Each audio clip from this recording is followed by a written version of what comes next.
Mateo 24, versículo 37, dice así: mas como en los días de Noé, así será la venida del Hijo del Hombre. Porque como en los días antes del diluvio, estaban comiendo y bebiendo, casándose y dando en casamiento, hasta el día en que Noé entró en el arca. Y dice el versículo 39, y no entendieron hasta que vino el diluvio y se los llevó ¿a cuántos? Así será también la venida del Hijo del Hombre.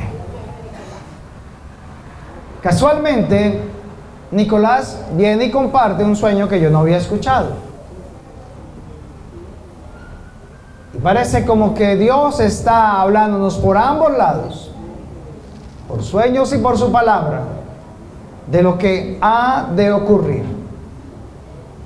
Esa enseñanza la he titulado El engaño de la maldad. Y es una palabra que Dios me ha dado para esa iglesia. Dado que están pasando circunstancias y acontecimientos dentro de la iglesia, dentro de las familias y por supuesto en algún lugar del planeta también está ocurriendo con los hijos de Dios. Así que voy a compartirles rápidamente lo que sucedió hace unos años atrás. Un hombre llamado Austin Henry Layard, el cual fue uno de los primeros arqueólogos en el siglo XVIII, en el año 1844 descubrió en Irak una ciudad en la que actualmente se llama Mosul, y descubrió allí las ruinas de una ciudad antigua llamada Nínive. ¿Le suena? Igual al relato histórico de la Biblia que se habla en el libro de Génesis capítulo 10, versículo 11. Y la encontró a 4 metros de profundidad bajo la arena del desierto.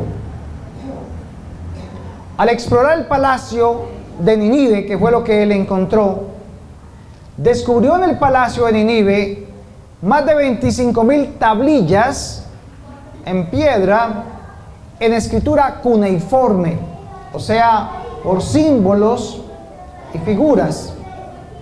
Y esas tablillas, que eran del tamaño de un celular, algo así, eran los celulares de la época, colocaron allí, en estas tablillas, toda la información con respecto a los relatos históricos que habían desde que la ciudad de Nínive fue fundada. Pero estos escritos cuneiformes no habían podido ser entendibles o comprendidos. Solo hasta el año de 1857 se pudieron descifrar en el Museo Británico, y allí se pudo comprobar que estaban escritas en el lenguaje acadio. Este lenguaje también era cuneiforme y era la antigua lengua semita. Luego, en el año de 1872, el científico arqueólogo George Smith, el que está encargado del conservatorio del Museo Británico, descubrió en dichas tablillas cuneiformes, con escritura cuneiforme, el relato completo de un hombre llamado Noé, y en la cual se detallaba en forma particular los hechos ocurridos en el diluvio y cómo un arca había sido la salvación para él y para su familia, y cómo todos los demás habían fallecido en el diluvio y había llegado la extinción del ser humano y todo lo que él tuviera o todo lo que en la tierra tuviera vida. Estos escritos tienen más de 4.500 años antes de Cristo y son los más antiguos que el hombre haya descubierto. Dichos relatos coinciden sorprendentemente con todo lo que se ha escrito en la Biblia con respecto al diluvio. Son pues elementos contundentes, reales y escritos que nos muestran que lo que pasó en el tiempo de Noé fue real y no es un cuento de hadas y no son historias o fábulas de hombres, sino que fueron realmente hechos históricos que sucedieron. Pero ¿cómo eran las personas en el tiempo de Noé? ¿Cómo era que las personas de ese tiempo no pudieron entender el mensaje que Noé y su familia compartían? Aparte de ello, ¿qué fue lo que cegó el entendimiento de ellos para no poder prepararse para el diluvio que se avecinaba y que Dios había profetizado? También, ¿qué es lo que Dios nos quiere advertir a todos nosotros hoy con respecto a esta última generación que vería todas las señales para la venida de Jesucristo? ¿Y cuáles son los peligros que debemos nosotros evitar para no caer en la misma forma de actuar y de pensar de las personas en el tiempo de Noé? Génesis capítulo 6 nos va a dar un poco la apertura a estas preguntas. Génesis capítulo 6, versículo 1 al 3. Vamos a mirar el relato de cómo fue y qué pasó para poder comprender hoy lo que está sucediendo. Génesis 6, versículo 1 al 3. Aconteció que cuando comenzaron los hombres a multiplicarse sobre la faz de la tierra y les nacieron hijas, que viendo los hijos de Dios, ¿quiénes eran los hijos de Dios? ¿Eran ángeles? No, ¿verdad? Eran los que hacían la voluntad de Dios, los que hacían sacrificio, los que conocían y reconocían la promesa que Dios había dado y que se portaban como hijos. Por eso Dios los llamaba hijos. Que las hijas de los hombres eran hermosas. ¿Y quiénes eran las hijas de los hombres? La descendencia de Caín, la descendencia de los que no creían en Dios, que estaban en contra de Dios. Y esos hijos de Dios tomaron las hijas de los hombres y escogieron entre ellas, y dijo Jehová: no contenderá mi espíritu con el hombre para siempre, porque ciertamente él es carne, mas serán sus días 120 años. En el versículo 5 y 6 dice: y vio Jehová, ¿qué vio? Que la maldad de los hombres era, ¿cuánto? Mucha en la tierra, y que todo designio de los pensamientos del corazón de ellos era de continuo solamente el mal. Versículo 6. Y se arrepintió Jehová, dice, de haber hecho hombre en la tierra, y le dolió en su corazón. Versículo 11 y 12. Y se corrompió la tierra delante de Dios, y estaba la tierra llena de violencia. Y miró Dios la tierra, y aquí que estaba corrompida, porque toda carne había corrompido su camino sobre la tierra. Habíamos dicho que los hijos de Dios observaron con mucho cuidado a las hijas de los hombres, y esos hijos de Dios eran la descendencia de Set, mientras que las hijas de los hombres eran la descendencia de Caín.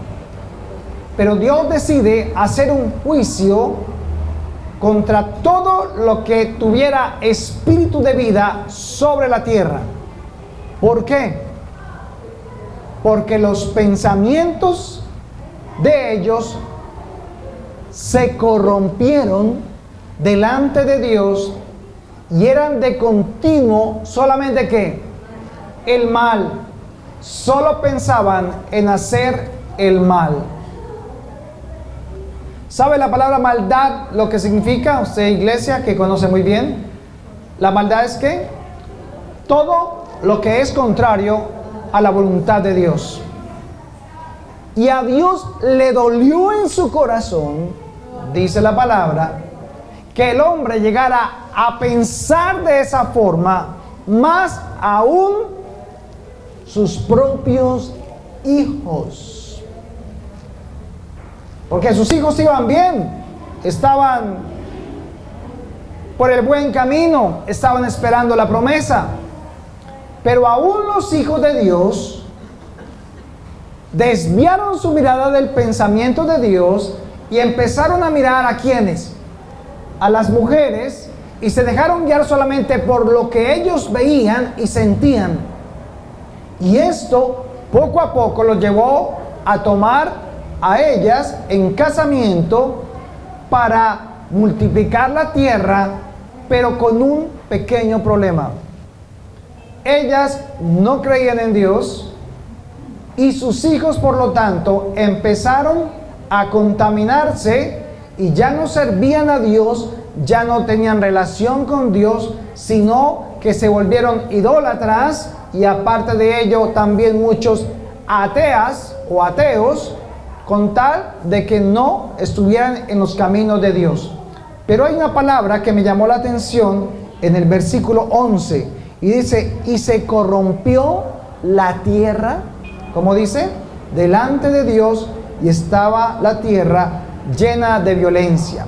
La palabra corromper o corrompida viene del hebreo shahat, con S, shahat, y significa alterar, desviar algo de su fin, profanar, adulterar. Interesante, ¿verdad? Y en el versículo 5 dice, y vio Jehová que la maldad de los hombres era mucha sobre la tierra. ¿Y cómo eran los pensamientos? Eran de continuo solamente el mal. Entonces, ¿qué fue, hermanos, lo que llevó a los hijos de Dios? Voy a hablar de los hijos de Dios en el tiempo de Noé. A los hijos de Dios a realizar las mismas costumbres de las hijas de los hombres. Y esa creo que es la advertencia que Dios hoy en este tiempo está dando Dios a su iglesia, a los hijos de Dios. La violencia, escuche esto, la violencia es el producto de lo que es corromper. O sea, la violencia es la consecuencia de que la tierra estaba toda ¿qué? Corrompida, alterada, desviada del fin con que Dios la había hecho. Y corromper es sinónimo de corrupto. Y corrupto es sinónimo de corrupción. Y por ahí hemos escuchado últimamente que nuestro país, y sobre todo la parte política, está muy ¿qué? Corrupta o corrompida. Qué casualidad, ¿verdad? Pero saben, no solamente es en Colombia, es en todo el mundo. Eso no es un flagelo de Colombia, eso está pasando en el mundo entero. Ahora, la corrupción es el producto de la maldad. Es la consecuencia de la maldad. Es la acción de un pensamiento contrario a lo que Dios dice. No robarás. ¿Y qué es lo que hacen? Robar. Y si es posible, untan a todos los demás con la mermelada, es que llaman en Colombia, para que todos tengan que quedar calladitos. Y la maldad es todo aquello que es contrario al pensamiento de Dios. ¿Sí ve el orden? La maldad produce la corrupción y la corrupción produce la violencia. Ahora, un espejo del tiempo de Noé con nuestros días. Leámoslo en Romanos 1:28. Comparemos entonces lo que el apóstol Pablo nos muestra de la condición en la que estaban en aquel tiempo, pero también en nuestro tiempo. Romanos capítulo 1, en el versículo 18. Leamos del 18 al 25. Lo vamos a ver en tres partes. Vamos a ver las tres cosas que estaban sucediendo en el tiempo de Noé y que llevaron a la gente a la maldad, y la maldad a la corrupción, y la corrupción a la violencia. El versículo 18 dice: porque la ira de Dios se revela desde el cielo contra toda impiedad e injusticia de los hombres que detienen con injusticia la verdad, porque lo que de Dios se conoce les es manifiesto, pues Dios se los manifestó, porque las cosas invisibles de Él, su eterno poder y deidad, se hacen claramente visibles desde la creación del mundo, siendo entendidas por medio de las cosas hechas, de modo que no tienen excusa. Pues habiendo conocido a Dios, no le glorificaron como a Dios, ni le dieron gracias, sino que ¿qué? Se desviaron, sino que se envanecieron en sus razonamientos, y su necio corazón fue entenebrecido. Profesando ser sabios, se hicieron como necios, y cambiaron la gloria del Dios incorruptible en semejanza de imagen de hombre corruptible, de aves, de cuadrúpedos y reptiles, por lo cual también Dios los entregó a la inmundicia en la concupiscencia de sus corazones, de modo que deshonraron entre sí sus propios cuerpos. Vamos a ver eso por partes.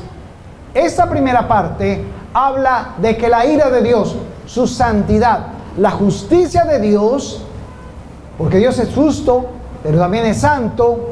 La santidad de Dios exige algo. ¿Qué exige? Justicia, juicio. Y aunque Dios se ha dado a conocer a todos los que estaban en ese momento sin Dios, los que llaman ateos, y los que creen en Dios, ambos no glorificaron a Dios. Estamos hablando de gente que conocía de Dios y gente que era sin Dios. Y estas personas no le dieron gracias, su misericordia y su bondad, su gracia no la vieron. Y a pesar de que Dios les brinda la primera mujer y toda su descendencia la oportunidad de dar a luz los hijos, escuche esto, cuando Dios hizo a Adán y a Eva y ellos pecaron, aunque ellos pecaron, llamó a la mujer y le dijo que con dolor daría a luz los hijos a la mujer. Pero hay una cosa muy importante: la mujer, aunque estaba muerta, separada de Dios, iba a dar ¿qué? A luz, iba a dar vida. Por eso es que Adán la llama Eva, madre de todos los vivientes. Ahora pongan mucha atención. Sin embargo, los hombres en el tiempo de Noé y las mujeres decidieron no creerle a Dios, no glorificarlo, no darle gracias por esa oportunidad de poderse multiplicar en la tierra, como decía Él en su palabra cuando dijo: fructificad, multiplicad, llenad la tierra y sojuzgadla, sino que ellos, dice el versículo 24, dice: de modo que deshonraron entre sí hasta sus propios cuerpos. ¿Sabe? El aborto, según la Organización Mundial de la Salud, fue aprobado después de años de legislación y de grupos de mujeres y hombres que a nivel mundial exigían el derecho a abortar. Seguido actualmente por más del 90, escuche esto, del 90% de los países que hacen parte de la ONU, hay más de 210 millones de abortos en el año. Eso significa que hay 575.342 abortos al día.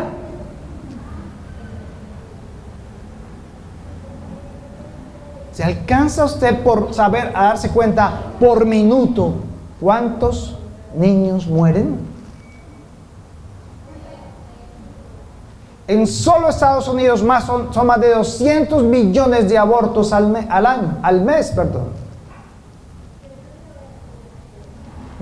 año. ¿Cuál sería el límite entonces de esta maldad que el hombre está colocando sobre la tierra? ¿Y cómo sería la manera en que Dios actuaría frente a eso? En el tiempo de Moisés habían 3.000 millones de personas aproximadamente. Vayan haciendo cuentas. Entonces, todo este producto de un grupo de mujeres y hombres que en los años 60 empezaron a exigir el derecho a decidir quién vive y quién no vive. En los años 60. Y fue hasta 1968 cuando se empezó a legislar, comenzando en Inglaterra y hoy en toda la mayoría de los países del mundo, la aprobación del aborto. ¿Quién da la vida? ¿Quién la quita? Entonces el ser humano, ¿qué está haciendo? Está haciendo de Dios. ¿Qué quiso hacer Satanás? ¿No quiso ser como Dios? ¿Igual a Dios? ¿Sabe? Todo esto es consecuencia de la mal llamada liberación femenina, que es una cultura que nace en los hippies en el año 60 más o menos, ¿verdad? ¿Cuántos de aquí fueron hippies? Ninguno, ¿verdad? Pero ese grupo realmente lo que más anhelaba en ese tiempo era la apertura y la legalización de la marihuana. Y tras eso lo que empezaron fue a pedir es que pudieran ser ellos libres de tener sus relaciones común y corriente sin casarse. De ahí salen los gitanos, que es una línea que viene de cuando aparecieron los hippies. Y ¿cierto? Era el movimiento en contra de la guerra. Aparentemente el efecto era ese, pero lo que realmente buscaban era poder hacer lo que les diera la gana. Decían no contra la guerra, no contra la guerra, pero realmente lo que querían es ni siquiera trabajar. Luego, en Romanos capítulo 1, versículo 26. Mire, me gusta que usted ponga cuidado de cómo va la secuencia. En el versículo 26, por esto Dios los entregó a pasiones vergonzosas, pues aún sus mujeres cambiaron el uso natural por el que es contra naturaleza. ¿Eso es qué?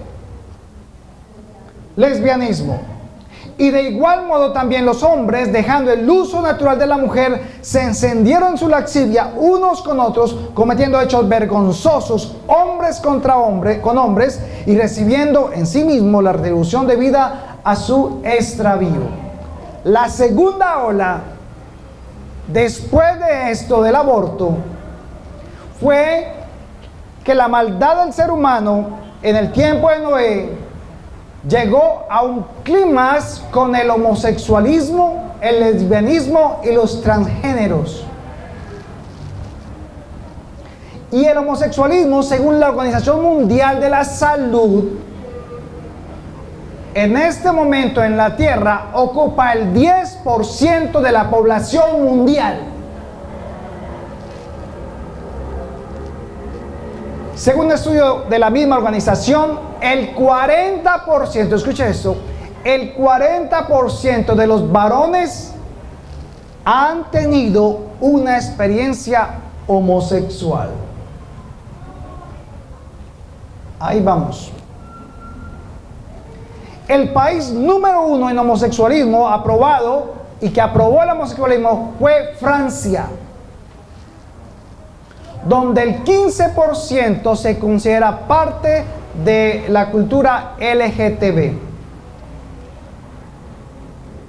La ONU declaró en el año 2008 la despenalización del homosexualismo y consideró que las personas de este tipo tienen los mismos derechos de la familia y de cualquier persona del mundo. Hoy 96 países aprueban la orden que dio la ONU. Y esto genera derechos adicionales para todos ellos.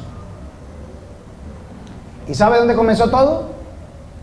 Un año después de que fue aprobado el aborto a nivel mundial, en 1969, en Nueva York, un año después de lo del aborto, un grupo de hombres y mujeres exigen también sus derechos a realizar sus relaciones sexuales con personas del mismo sexo, exigiendo los mismos derechos de poderse casar y adoptar hijos homosexuales. ¿Se da cuenta cómo estaba el tiempo de Noé? ¿Quiere un poquito más? Seguimos. ¿Hacia dónde va esto? ¿Quiere saber lo que viene? ¿Quiere saber lo que pasaba en el tiempo de Noé después de que pasó esto? Léalo ahí en Romanos 1:28. Y como ellos no aprobaron tener en cuenta a Dios, Dios los entregó a una mente que reprobada para hacer cosas que no convienen, estando atestados de toda injusticia, fornicación, perversidad, avaricia, maldad, llenos de envidia, homicidios, contiendas, engaños, malignidades, murmuradores, injuriosos, detractores, aborrecedores de Dios, soberbios, altivos, inventores de males, desobedientes a los padres, necios, desleales, sin afecto natural, implacables, sin misericordia, quienes habiendo entendido el juicio de Dios, que los que practican tales cosas son dignos de ¿qué? De muerte, no solo las hacen, sino que también se complacen con los que la practican. ¿Sabe? Hay en el mundo, escuche esto, ya en la iglesia cristiana hay aproximadamente 24 iglesias homosexuales, donde los pastores están casando a hombres y a mujeres. Y dicen que eso Dios se los dijo y que está bien. Los llamados hijos de Dios. ¿Sabe lo que viene, hermanos? Prepárese, porque ya no es noticia. Noticia para nosotros. La tercera ola de la maldad, el límite donde va a llegar el juicio de Dios, es en la conducta personal de los hombres y mujeres en los últimos días, es la pederastia. ¿Sabe qué es eso? Las prácticas sexuales de mayores con niños,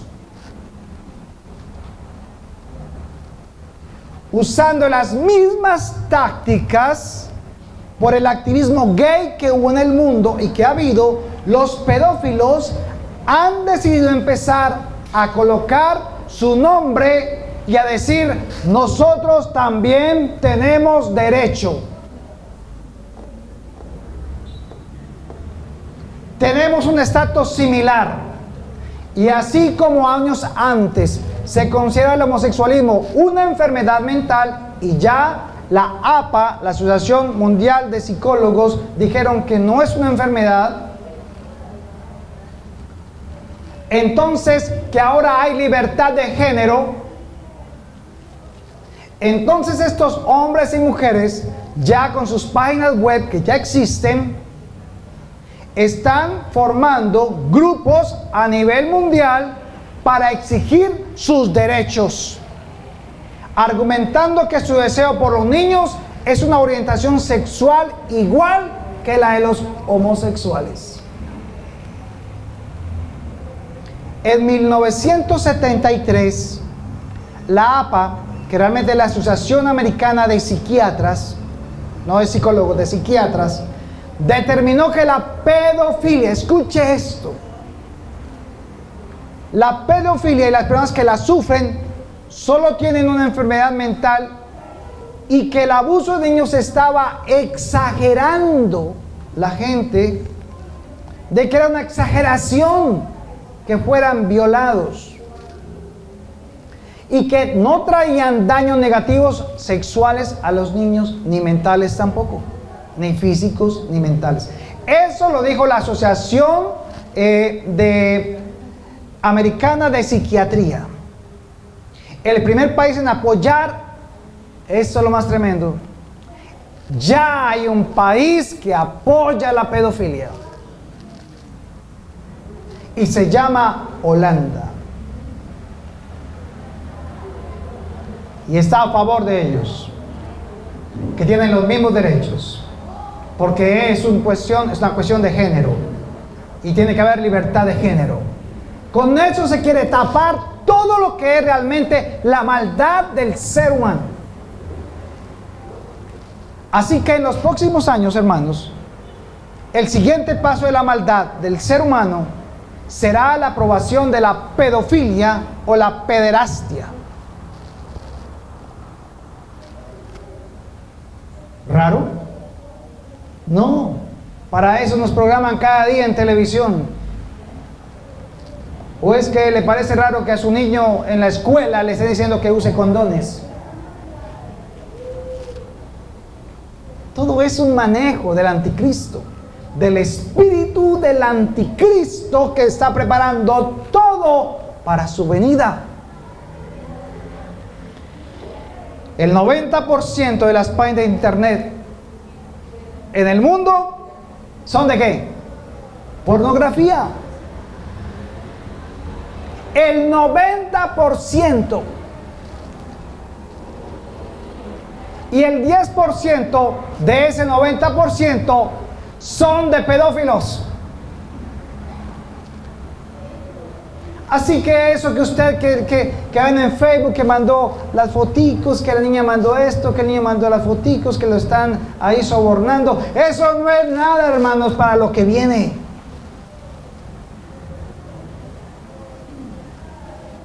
Entonces, ¿qué tuvo que hacer Dios?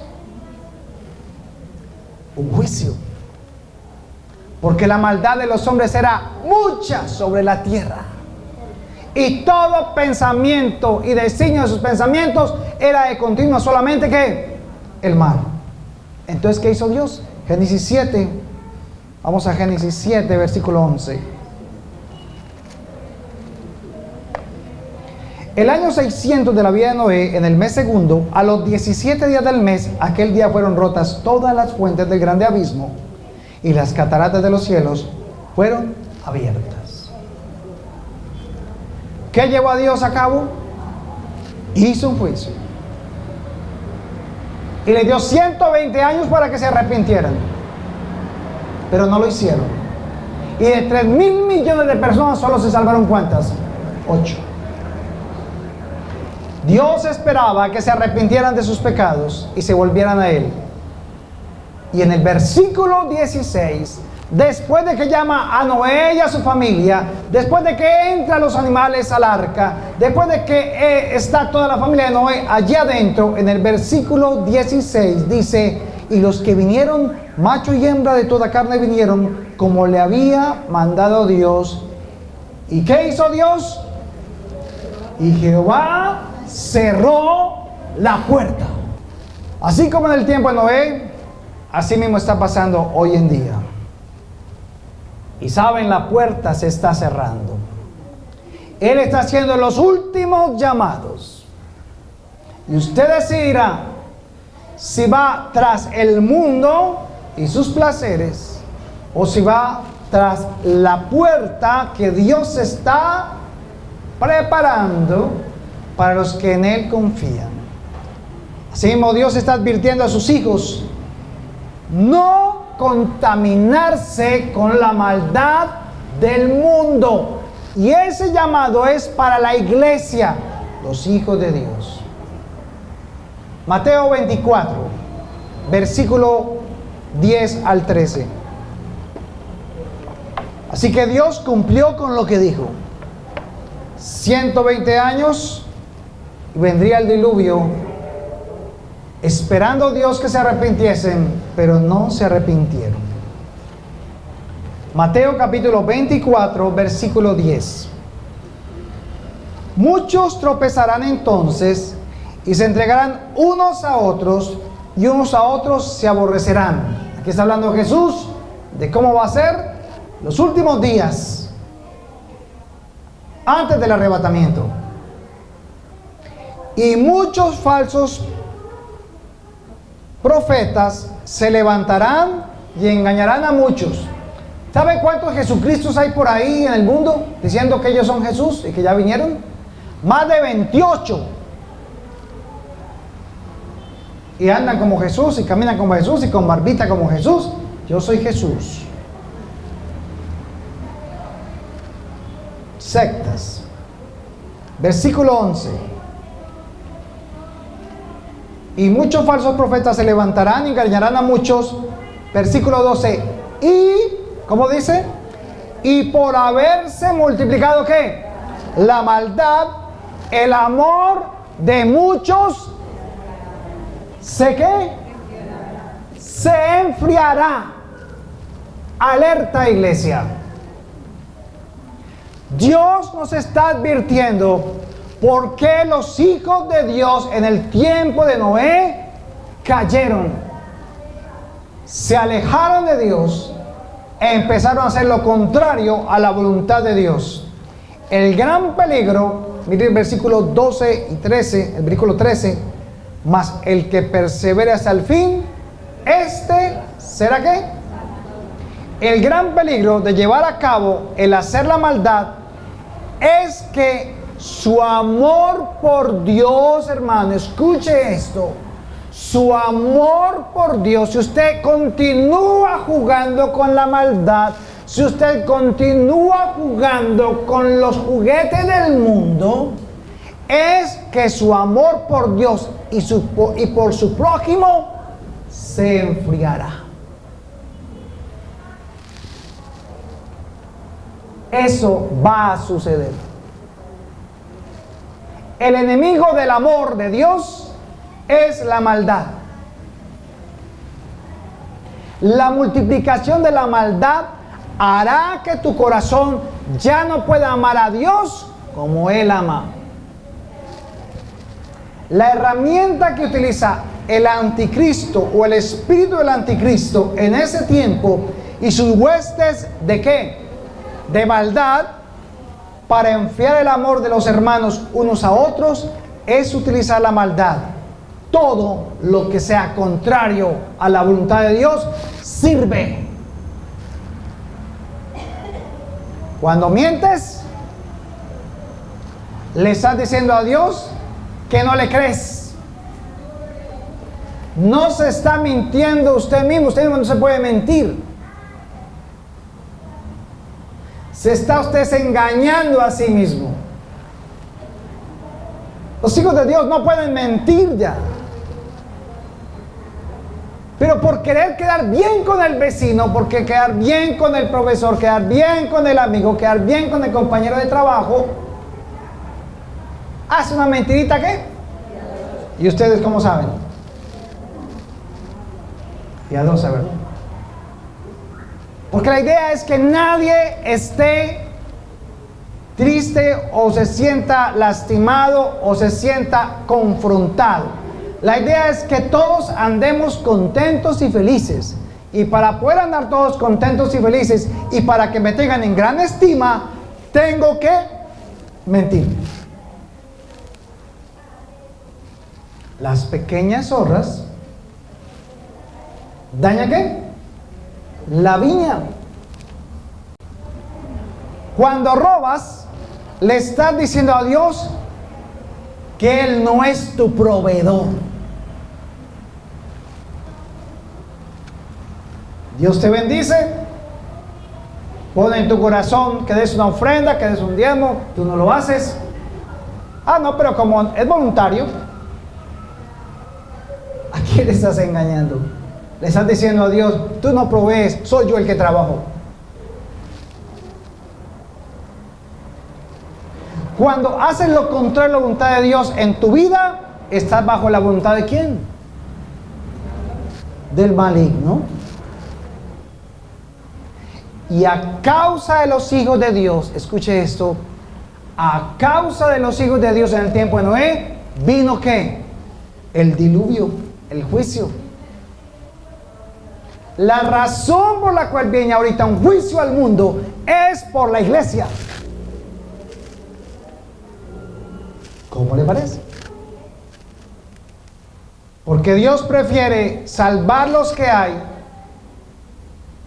y que puedan arrepentirse y no que se pierdan para siempre. Juan capítulo 10, versículo 1.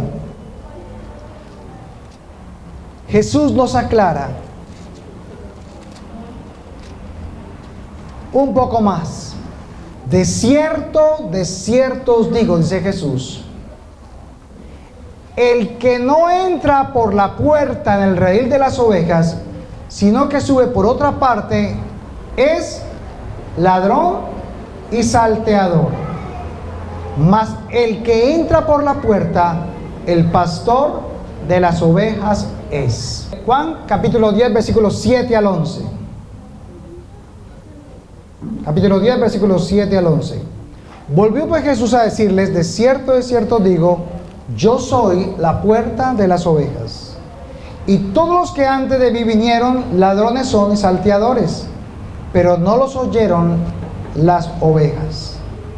Yo soy la puerta, y el que por mí entrare será salvo, y entrará y saldrá y hallará pastos. El ladrón no viene sino para hurtar, matar y destruir. Yo he venido para que tengan vida y para que la tengan en abundancia. Yo soy el buen pastor su vida da por las ovejas. Hermanos, Jesús está diciendo que Él es ¿qué? La puerta. Así como en Noé, la puerta también significaba que era Jesús. Y es Jesús quien hace que nosotros podamos caminar en este mundo sin juntarnos de la maldad del mundo.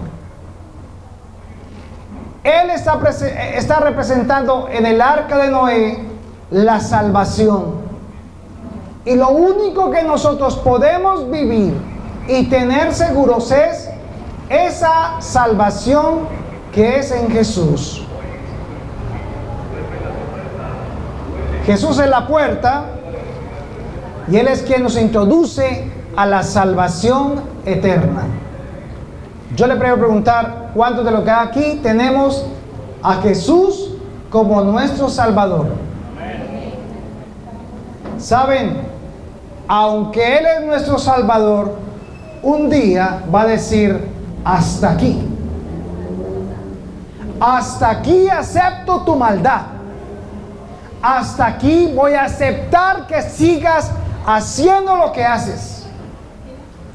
Pero posiblemente Él va a poder cerrar la puerta de nuestro corazón. Y sabe, vamos a querer creerle y ya no vamos a poder hacerlo. Porque el juicio comienza por casa. En el arca Dios mismo fue quien cerró la puerta. Le enseñó a Noé a depender de Él. La razón por la cual Dios cerró la puerta del arca de Noé es para enseñarle a Noé a depender de Él. Y ese es nuestro problema hoy. Decimos creer en Dios, decimos que Jesucristo es nuestro Salvador, decimos que es nuestro Señor, nuestro proveedor, nuestro pronto auxilio, nuestro socorro, pero realmente hacemos lo que el mundo dice y no lo que Dios dice. Así que la clave hoy para Jesús, guardarnos del mal, porque eso es lo que oraba Jesús. Él decía, Señor, en Juan 17, decía, yo te pido no que los quites del mundo, sino que los guardes del mal. Y esa es la oración aún Jesús hoy por nosotros, que nos guarde del mal. Jóvenes, guárdense de este mundo, porque nosotros todavía estamos dentro de 2 generaciones. Entonces, hermanos, la puerta y por la cual Jesús es la puerta es porque Él mismo la va a cerrar. Pero también tengo para decirles algo, de que Él también nos permite a nosotros mostrarnos que la clave está en la dependencia de Él. Hermanos, si no depende de Dios, ¿qué dice Jesús? Apartados de mí, nada podéis hacer. No se deje engañar. El mundo y sus deseos nos van a engañar con el único propósito de que el amor que usted tiene por Dios se enfríe. Porque él sabe, Satanás sabe, que la manera correcta de hacer eso es haciendo que nosotros no dependamos de Dios. Entonces, aun cuando Noé permaneció 1 año en el arca, porque después de que cerró Dios la puerta, Noé estuvo ¿cuánto tiempo? 1 año. Ahora ponga mucha atención, por favor. Noé estuvo 1 año dentro del arca con su familia. Dios nunca se olvidó de él. Porque por ahí dice, y se acordó Dios. Eso es lo que indica, es que lo tenía presente. Él estuvo siempre pendiente de Noé. Pero aunque en el arca y dentro del arca habían muchas incomodidades, tal vez estaban estrechitos, tal vez no había un colchón Pullman, tal vez el olorcito de los orines de los animales era fuertecito, y el popis, tal vez ellos no se podían bañar como personas, tal vez no había suficiente agua, no sé. ¿Sabe?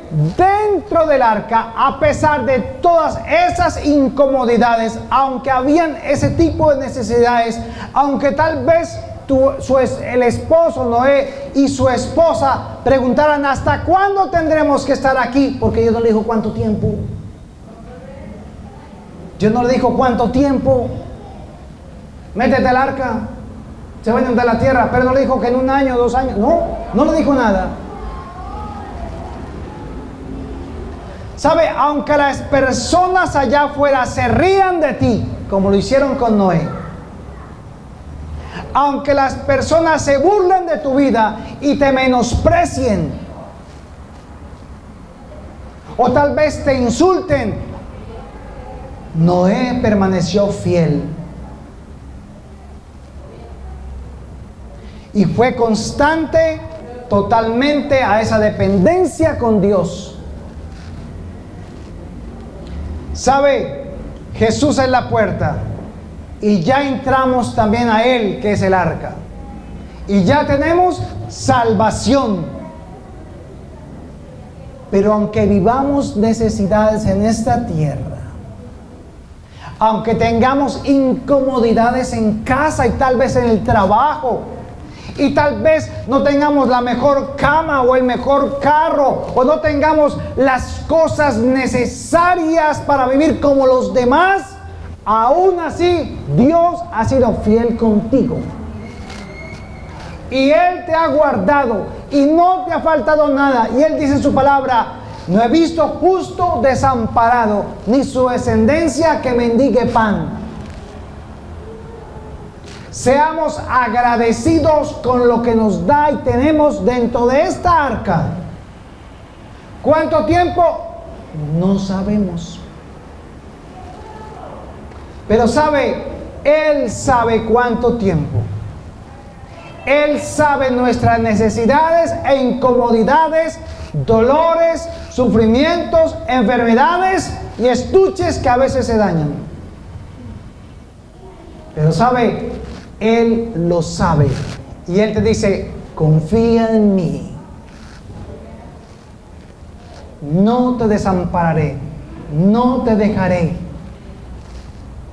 Yo soy Jehová tu escudo y tu galardón está conmigo. Yo te recompensaré. Nadie que sirve al Señor trabaja en vano. Dios lo recompensa.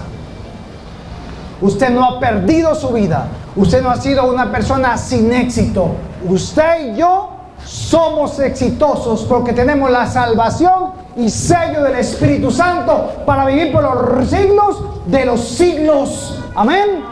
¿Por qué le damos aplauso al Señor por esa salvación?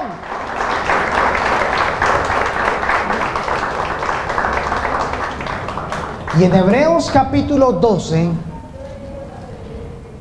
versículo 12, dice: por lo cual levantad las manos caídas y las rodillas endebles o paralizadas, y haced sendas derechas para vuestros pies, para que lo cojo no se salga del camino, sino que sea ¿qué? Sanado. Seguid la paz con todos. ¿Con cuántos? ¿Con cuántos hay que tener paz?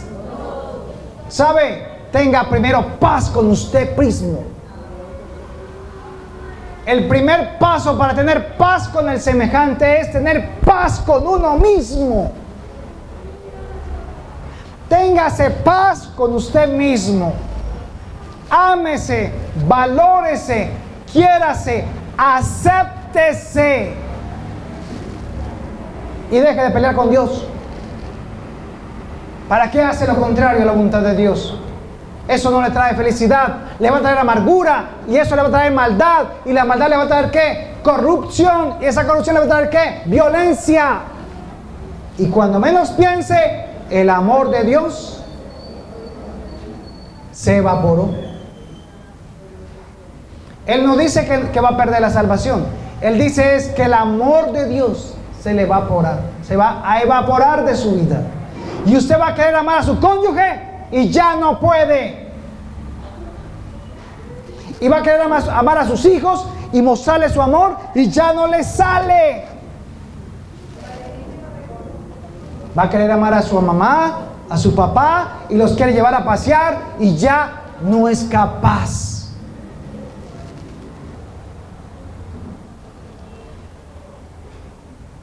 Y termino con 1 Juan capítulo 4, versículo 10. Primera carta de Juan, capítulo 4, versículo 10. La clave para estar en el amor de Dios. Hermanos, lo único que nos va a mantener unidos como iglesia es el amor de Dios, nada más. Y dice acá Juan, versículo 10, en esto consiste el amor, no en que nosotros hayamos amado a Dios, sino que Él nos amó a nosotros y envió a su Hijo en propiciación por nuestros pecados. ¿Sabe? Dios nos amó primero. Por eso envió a su Hijo,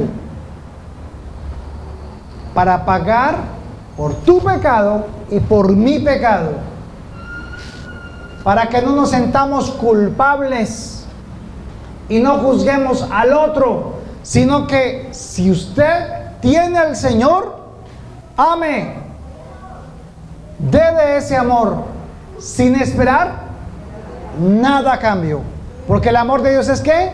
Sufrido, benigno. El amor de Dios no se jacta, no se envanece, no exige lo suyo, no pide nada a cambio. Usted puede dar porque ha recibido de Dios. Dice el versículo 11: amaos, si Dios nos ha amado así, debemos también nosotros amarnos unos a otros. Versículo 12: nadie ha visto jamás a Dios. Si nos amamos unos a otros, Dios permanece en nosotros y su amor se ha perfeccionado en nosotros. En esto conocemos que permanecemos en Él y Él en nosotros, en que nos ha dado de su Espíritu. Y el amor de Dios es una de las virtudes del fruto del Espíritu Santo. Ahora viene el versículo 16. Y nosotros hemos conocido y creído el amor que Dios tiene para con nosotros. Dios es amor, y el que permanece en amor, permanece en Dios, y Dios en él. Versículo 18. En el amor no hay ¿qué?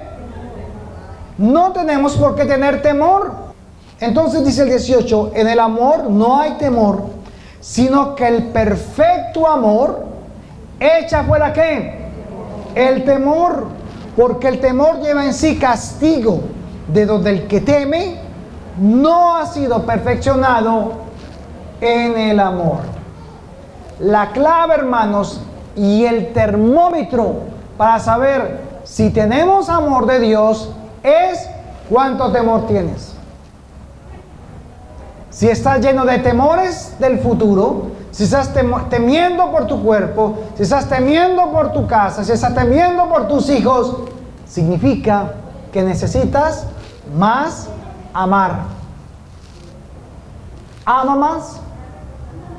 ¿Sabe con qué se elimina el temor? Con amor. No piense en lo que puede pasar. No, haga algo para que suceda bien. Ame, dé. Es mejor dar que recibir. Y el versículo 20 y 21 dice: si alguno dice yo amo a Dios y aborrece a su hermano, ¿qué es? ¿Se lo vuelvo y se lo leo? Si alguno dice yo amo a Dios y no es capaz de perdonar a su hermano o aborrece a su hermano, se está engañando a sí mismo. Pues el que no ama a su hermano a quien ha visto, ¿cómo puede amar a Dios a quien no ha visto? Y nosotros tenemos este mandamiento de Él: el que ama a Dios, ame también a su hermano. Eso es una norma o es un mandamiento. Es un mandamiento. No es para ver si usted quiere. Es que tiene que hacerlo si dice que cree en Dios. Entonces el amor todo lo perdona, todo lo sufre, todo lo soporta. Y en los años anteriores al diluvio, en el tiempo de Noé, su esposa, los hijos de Noé y las esposas de los hijos de Noé permanecieron en el arca ¿cómo? Unidos. ¿No ve que estaban dentro del arca? Pero también antes de entrar al arca, porque ¿con quién hizo Noé el arca? Con sus hijos y con la familia. poniendo cada día en práctica, escuche esto, poniendo en cada día en práctica el amor que habían recibido de parte de Dios. Llevando ¿qué? Su palabra, ¿y qué más? Y contando a todos las obras que Dios había hecho y que la manera de vivir de ellos era de acuerdo a la manera de Dios. 7 días después de que los encerró en el arca y le cerró la puerta, comenzó a llover. 7 días después. Y el Señor hoy te invita, hermano, para que rindas tu vida a Él. Para que de este día tengamos una comunión sincera unos con otros, directa y honesta con Él. Vienen tiempos de rumores de guerra. Yo quiero que ustedes de la próxima semana no se pierdan las enseñanzas que vamos a tener, porque vamos a tratar los 3 temas del conflicto del Medio Oriente y la guerra que ya comenzó. Ya Estados Unidos ya bombardeó Siria y se alió creo que con Inglaterra y Francia, y esto ya no da vuelta atrás. Ya comenzó a cumplirse Mateo 24, y oiréis de guerras y rumores de guerras. Comenzó el último tiempo. Yo pensé que era un poquito más, pero se está adelantando más de lo que pensaba, va muy rápido. Y ya han vuelto a Israel más de 6 millones de judíos en 2 años. Por eso están construyendo tantas casas y apartamentos, porque no hay donde meter tanto judío. Todos están volviendo, y lo que más me impactó es que los que están regresando están llevando su dinero, sus joyas, sus posesiones al gobierno. Están entregando sus ganancias, sus dineros para apoyar al gobierno israelí, que para armas y toda la cosa, y qué tal, todo se está ya preparando. Jesús está a las puertas, pero no permitas que el amor de Dios se enfríe en ti. Esa es la clave. Deja que el Espíritu de Dios fluya en tu vida. Despréndete de estas cosas materiales que no te dejan crecer. Suelta todo eso y toma mano de la vida eterna, porque es lo único que vamos a poder sacar de esta tierra. No va a haber más. Y aunque los vientos, hermanos, sean contrarios, aunque se levante una tempestad contra ti, aunque los montes quieran venir y apabullarte, y aunque el enemigo que quiera venir pretenda devorarte y destruirte, Dios quiere pelear por ti. Él pelea por nosotros. Él quiere ser tu escudo y tu protector. Déjalo que Él entre a tu vida verdaderamente y que tú te conviertas en un siervo del Señor, fiel y esforzado. Huye de los deseos de este mundo. Aférrate a la vida eterna, la cual es en Cristo Jesús, y toma el poder del Espíritu Santo y pelea la buena batalla de la fe. Eso es lo que hay para nosotros. Jesús dijo: he aquí yo vengo pronto, y mi galardón conmigo, para dar la recompensa a cada uno según su obra.